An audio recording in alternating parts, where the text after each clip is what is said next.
మీ అందరికీ నా హృదయపూర్వక వందనాలు.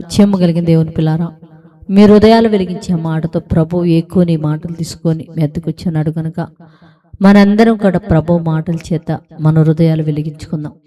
ప్రభు మాట చేత మన హృదయాలు వెలిగించబోయే ముందు రాత్రి కాలం నుంచి మనందరి జీవితాల్లో దేవుడు చేసిన ప్రతి మేలుకు ఉపకారమునకై ఆయన మాటలు వినగలిగే భాగ్యం మళ్ళా దేవుడు మనకిచ్చినందుకు మన ప్రభు అయిన యేసుక్రీస్తు వారి నామముల పరలోకమందున దేవునికి శిరస్సు వంచి వందనాలు తెలియచేసుకుంటూ ప్రభు ఏ మాటలు చేతి మన హృదయాలు వెలిగించాలనుకున్నాడు ఒకసారి మనం చూడగలిగితే దేవుని పిల్లారా, సామెతల గ్రంథం 28వ అధ్యాయము మొదటి వచనం మనం చూడగలిగితే, నీతిమంతులు సింహం వలె ధైర్యముగా నుందురు అన్నాడు. అంటే ఒక నీతి సింహం వలె ధైర్యం, అంటే అడవిలో ఏ జంతువైనా భయపడితేమో కానీ సింహం భయపడదు దేవుని పిల్లారా.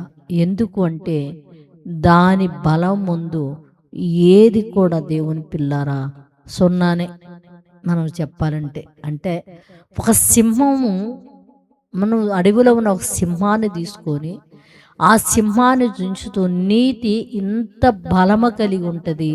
ఒక నీతిమంతుణ్ణి సృష్టిలో ఏది కూడా దేవుని పిల్లలు కూలదయలేదు, ఏది కూడా భయపెట్టలేదు. అంటే ఒక నీతి అనేది అంత బలము కలిగి ఉంటుంది అన్నాడు. అంటే ఇంకా మీకు చెప్పాలంటే కూడా ఎంత పెద్ద మరి మనం చూడగలిగితే ప్రపంచమంతా ముంచేసే అంత వరదలు వచ్చినప్పటికీ నోవాకును గురించి దేవుడు మాట్లాడుతూ, నీవు నా ఎదుట నీతిమంతుడవై ఉండుట నేను చూచి తిను గనుక ప్రపంచమంతా కూడా నీళ్ళలో చనిపోతున్నా నీ నీతి నిన్ను కాపాడుతుంది అని చెప్తున్నాడు. అంటే మరణం నుంచి కాపాడగలదు నీతి దేవుని పిల్లరా. అందుకని నీతిమంతుడికి మరణ భయం ఉండదు, నీతిమంతుడి కుటుంబం ఏమైపోయిద్దనే భయం ఉండదంట. సింహం ఎలాగా ఉంటుందో నీతిమంతుడు అంత ధైర్యముగా ఉంటాడు, ఎలాంటి భయం ఉండదు అన్నాడు. అంటే దుష్ట శక్తులు కానీ ప్రపంచంలో ముట్టే అధికారము నీతిమంతుడికి ఉండదని చెప్తున్నాడు. కనుక భూమి మీద మనందరం కూడా నీతిమంతులుగా మారిపోయి సింహం వల్ల ధైర్యముగా ఉండినట్లు ప్రార్థన చేద్దాం. పరిశుద్ధుడా, జీవము కలిగిన మా పరలోకపు తండ్రి, నైనా నీ కృప కలిగిన నామానికి వందనాలు తండ్రి.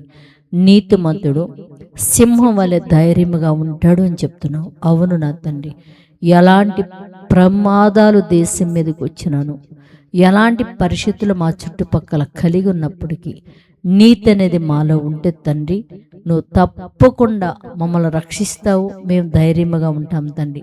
అట్టి ధైర్యం ప్రతి బిడ్డకు మీరు అనుగ్రహించమని అడుగుతుందండి.